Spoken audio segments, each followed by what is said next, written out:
Hello all, అందరూ బాగున్నారా? ఈరోజు సింపుల్గా చికెన్ దమ్ బిర్యానీ ఎలా చేయాలో ఇంట్లో ఉండే వెరీ వెరీ సింపుల్ ఇంగ్రీడియంట్స్ తోటి చూపిస్తాను. ఫస్ట్లో అనుకునేదాన్ని చికెన్ బిర్యానీ చేయడం చాలా కష్టము, ఇదంతా మన వల్ల అయ్యే పని కాదని.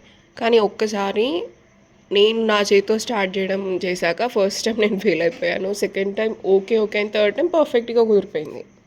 అంటే అందరూ కొంచెం కాంప్లికేటెడ్ బిర్యానీ అంటే తెలియని వాళ్ళందరూ కాంప్లికేటెడ్, అబ్బో అది ఎంతో కష్టపడి చేయాలి, ఎంతో ప్రాసెస్ ఉంటుంది అని. అస్సలు కానే కాదు. నేను చూపించేటట్టు చేసుకోండి, అందరూ చేయగలుగుతారు.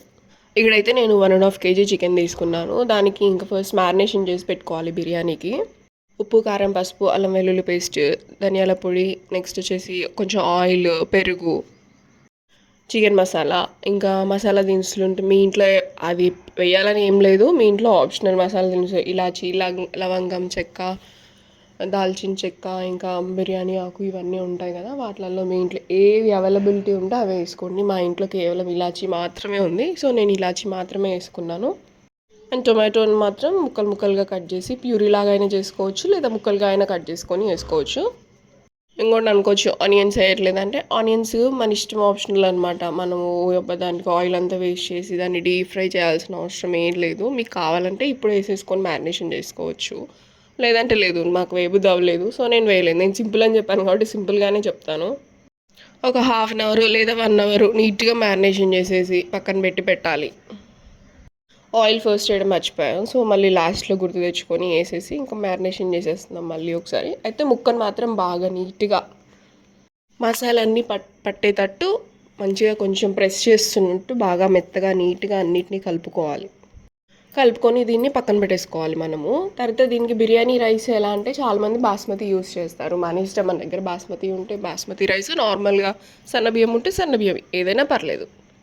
పక్కనే స్టవ్ మీద పెట్టేసి ఇంకొక దాంట్లో ఈ మ్యారినేషన్కి మనం పక్కన పెట్టాం కదా, అది చక్కగా మ్యారినేట్ అవుతూ ఉంటుంది. పక్కన వచ్చేసి స్టవ్ మీద మేము యాక్చువల్గా కొబ్బరి పొడి వేసి చేస్తున్నాము, అల్లం వెల్లుల్లి పేస్ట్, కొబ్బరి. దీంట్లో కూడా మసాలా దినుసులు అన్నీ వేసుకోవచ్చు. మనం చాలా యూట్యూబ్లలో చూస్తాము, అదంతా మనకొద్దు. నేను చూపించే సింపుల్ ప్రాసెస్ చేసుకోండి, టేస్ట్ ఉంటుంది, అందరూ హ్యాపీగా తింటారు, సూపర్గా ఉందని కాంప్లిమెంట్ కూడా ఇస్తారు మీకు.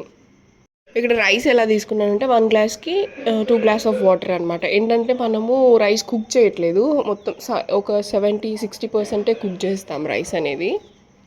వాటర్ అయితే ఎక్కువగానే పోసుకోవాలి. ఈ గిన్నెలో వచ్చేసి అల్లం వెల్లుల్లి పేస్ట్, కొబ్బరి పొడి, తర్వాత కొంచెం ఆయిల్ వేసుకున్నాం, అంతే, ఇంకేమీ వేసుకోలేదు. వాటర్ పోసి రైస్ వేసుకున్నాం అంతే. అదే 1 గ్లాస్కి 2 గ్లాస్ ఆఫ్ వాటర్ అలా పోసుకోండి. చికెన్ మేము 1.5 kg తీసుకున్నాం కదా, మేము 4 గ్లాస్ ఆఫ్ బియ్యం తీసుకున్నాం అనమాట. 1 kgకి 2 గ్లాస్ బియ్యం ఈజీగా సరిపోతుంది. ఇంట్లో ఉండే నెంబర్స్ని బట్టి అనమాట మనం తీసుకోవాలి. మేము చేసుకున్న బిర్యానీలో ఏంటంటే హాఫ్ వచ్చింది బిర్యానీ. రైస్ ఈక్వల్గా ఉంది అండ్ ముక్కలు కూడా ఈక్వల్గా ఉంది. ఒక పక్క అది రైస్ అదంతా ఉడుకుతూ ఉన్నప్పుడే మనము దానికి ఇంకో స్టవ్ పైననేమో ఇది పెట్టాలి. చికెన్ మనం ఎక్కువసేపు కుక్ చేయాల్సిన అవసరం లేదు, మ్యాక్సిమం ఒక 10-15 minutes, అది కూడా లో ఫ్లేమ్లో కుక్ చేసినా సరిపోతుంది. కొంచెం ఆయిల్ వేసుకోవాలి తర్వాత, లేదంటే కొంచెం గట్టిగా అనిపిస్తుంది. ఆయిల్ గీ అనేది మీ ఆప్షనల్, మీరు ఏది తింటారో అది వేసుకోండి. కొంచెం ఎక్కువగానే వేసుకోండి, బిర్యానీ కాబట్టి ఎక్కువగానే పడుతుంది. చికెన్ ఆల్రెడీ మ్యారినేషన్ చేసి ఉంటాం కాబట్టి గుమగుమలాడే వాసన వస్తుంది ఒక 10 minutes అవ్వగానే స్టవ్లో నుంచి. కొంచెం చికెన్ ఉడికింది అని మనకు అనిపించేలోపు కొంచెం పట్టుకొని చూడాలి, మెత్తగా, ఆల్రెడీ మెత్తగా అయిపోయి ఉంటుంది. ఇంకా తర్వాత మొత్తం రైస్ అంతా వేసేసుకోవాలి. మనము 70% కుక్ చేసుకుంటాం కదా, ఆ రైస్ అంతా దీంట్లోకి ట్రాన్స్ఫర్ చేసుకోవాలి.